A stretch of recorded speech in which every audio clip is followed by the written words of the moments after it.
आणखी एका नवीन ब्लॉगमध्ये आपलं मनापासून स्वागत करते। तुम्हाला आजचा दिवस सुखाचा, आनंदी आणि आरोग्यदायी जावो। तुम्ही जी काही स्वप्न पाहिली असतील ती सगळी स्वप्न तुमची पूर्ण होत। त्याचबरोबर शुभ सकाळ सर्वांना। सकाळ सकाळची वेळ आहे आणि ना फ्रेश अशी वेणी आणली होती बाबांनी देवीला। फक्त हार नाही मिळाला पण वेणी मिळाली, तर मग म्हटलं चला वेणी वाहून घेऊया आणि ना मस्तपैकी फुलं वगैरे बदलली। सकाळ सकाळची ना नवरात्रामधील पूजा जी आहे ती अशीच असते, एकदम साधी सिंपल फुलं बदलायची। सकाळ संध्याकाळचा जो दिवा आहे तो प्रज्वलित करायचा आणि नमस्कार करायचा, प्रार्थना करायची, आरती बोलायची, दोन्ही टाईम आरती होते। तर असंच हे नवरात्राचं जे रुटीन आहे ते असतं देवपूजेचं। त्यानंतर ना मी सकाळी इकडं भाकरी टाकून घेतल्या होत्या आणि त्यानंतर टोमॅटोची चटणी केली होती। तर चला म्हटलं आता भाकरी वगैरे सगळं डब्यात व्यवस्थित भरून ठेवूया। आणि टोमॅटोची चटणी केली होती ना ती पण मी काढून भांडे वगैरे घासायला घेणार होते लगेचच। ही जी कामं आहेत ना ती पटापट केली ना सकाळची तर मग इतर कामांना वेळ मिळतो। तर आज की नाही 7वी माळ आहे, तर आज कडकणे सुद्धा करायचे आहेत आणि त्याचबरोबर इतर कामंसुद्धा असतात। आता आपण मशीन कामसुद्धा करतो, तर मशीन काम म्हणजे टेलर ब्लाऊज माझे जे आहे स्टिच करायचे राहिलेले आहेत आणि साड्या पण आहे ना बऱ्याच कस्टमरच्या पिको फॉल करायच्या राहिलेल्या आहेत।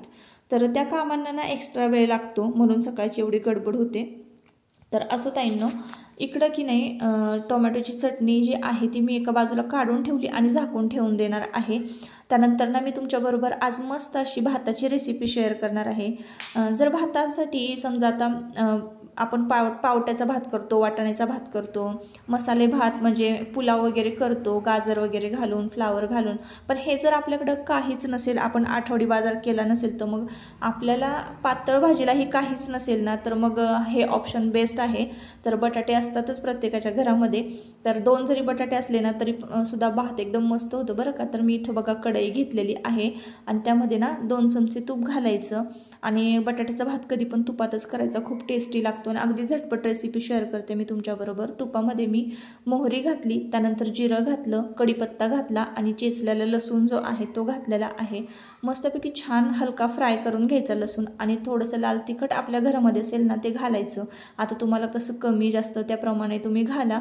तर मी इथं 1 चमचाभर लाल तिखट घातलं, थोडीशी हळद घातली, त्यानंतर मग मी मीठ घातलेलं आहे, जाड मीठ, आणि धुतलेले बटाटे जे आहेत ना बटाट्याच्या फोडी त्या स्वच्छ धुवून घेतल्या आणि ह्या फोडणीमध्ये ना छान परतून घेतल्या आणि आपल्याला पाणी ओतून द्यायचं आहे।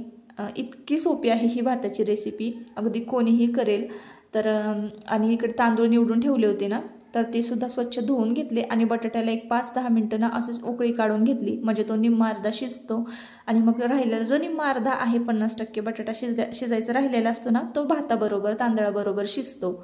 तर इतकी सोपी रेसिपी आहे, कधीतरी असं करून बघा। जर समजा काहीच नसेल ना भाजीला, पातळ भाजीला, आणि भात कशावर खावा प्रश्न पडला असेल ना, तर अशी बटाट्याची रेसिपी तुम्ही नक्कीच करून बघा। बटाट्याचा भात खूप टेस्टी लागतो बरं का ताईंनो।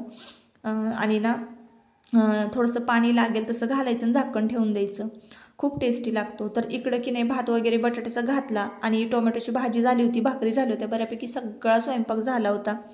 तुमच्या दादांची तब्येत ना अचानकच बिघडली बघा आणि इथं आता मुलं बघा पाय दाबतायत। इकडे तुमच्या दादांचं जेवण वगैरे झालं आणि लगेचच म्हटलं चला आता डॉक्टरांकडे जाऊन येऊया, म्हणून मी तयारीतच होते।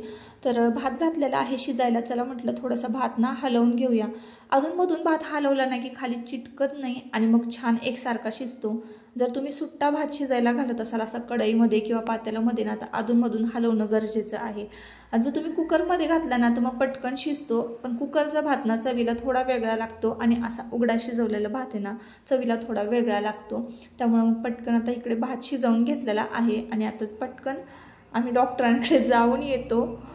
तर आल्यानंतर मी तुम्हाला भात दाखवते। इकडे बघा, तर भात कसा शिजलेला आहे। आता डॉक्टरांकडनं जाऊन आले आणि काय आता थोडंसं व्हायरल सगळीकडे पसरलेलं आहे, त्यामुळं तुमच्या दादांची तब्येत बिघडली होती। थोडंसं नॉर्मल जे आहेत गोळ्या औषधं दिलेली आहेत डॉक्टरांनी आणि मग म्हटलं चला आता इकडे त्यांना आराम करता येते तोवर आपण जेवण घेऊया। तर मला जेवायला ना जवळजवळ 3 वाजलेले आहेत दुपारचे। असंच काही ना काहीतरी काम निघत जातं बघा, असं असतं माझं रुटीन सणा दिवशीचं सुद्धा।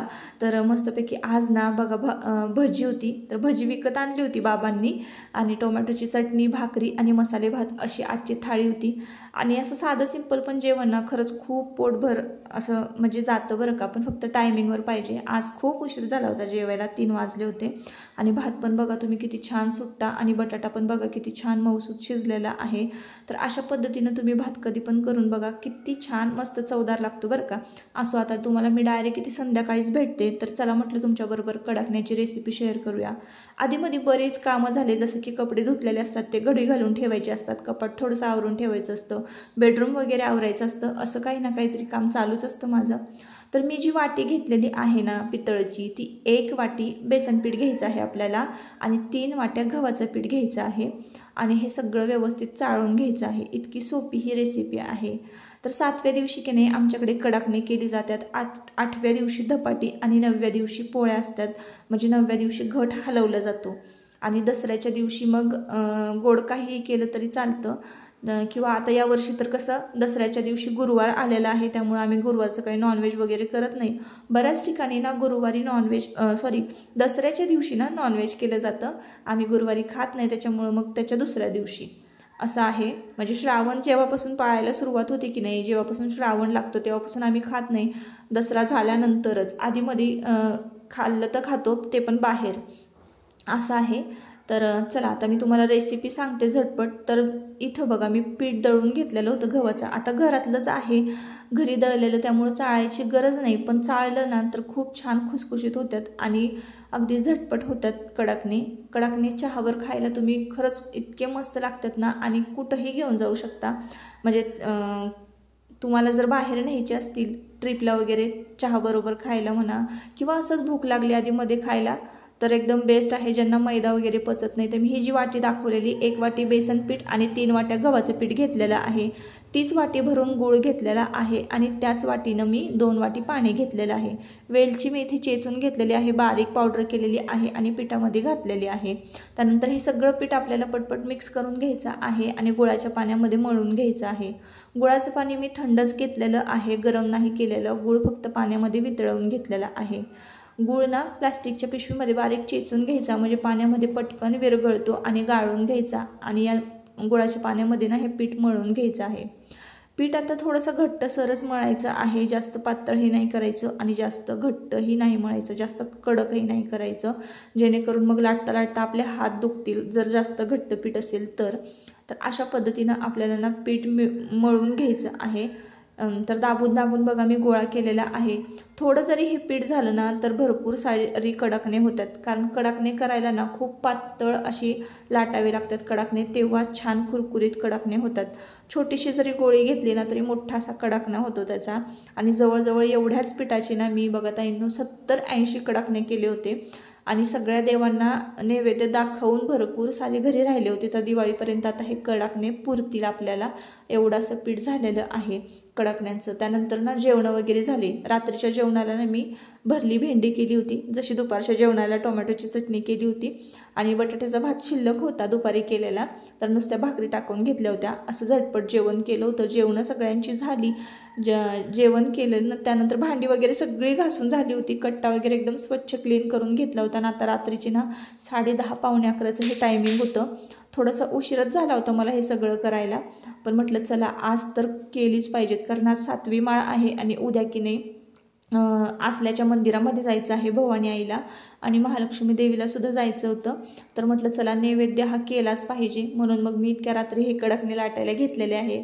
जर यातलं पीठ थोडंसं शिल्लक राहिलं तर मग म्हटलं चला उद्या लाटता येतील, पण आत्ता नैवेद्यापुरतं थोडंसं लाटूनच घेऊया, म्हणून मग बघा एकदम छोटे छोटे गोळे केलेले आहेत, त्याचे एकदम छोटे छोटे गोळे करायचे आणि मग लाटायला घ्यायचे आहेत। आता ना काय करायचं, लाटताना ना याला तेल फक्त लावायचं आहे, पीठ वगैरे लावायचं नाही। पीठ जर तुम्ही लावलत ना तर सगळं पीठ तेलामध्ये तळताना उतरून जाणार आहे आणि तुमचे कडाकणे एकदम पांढरे पडणार आहेत। तर त्यामुळं की नाही मस्तपैकी तेल लावायचं आणि पातळ असे कडाकणे लाटायचे आहेत।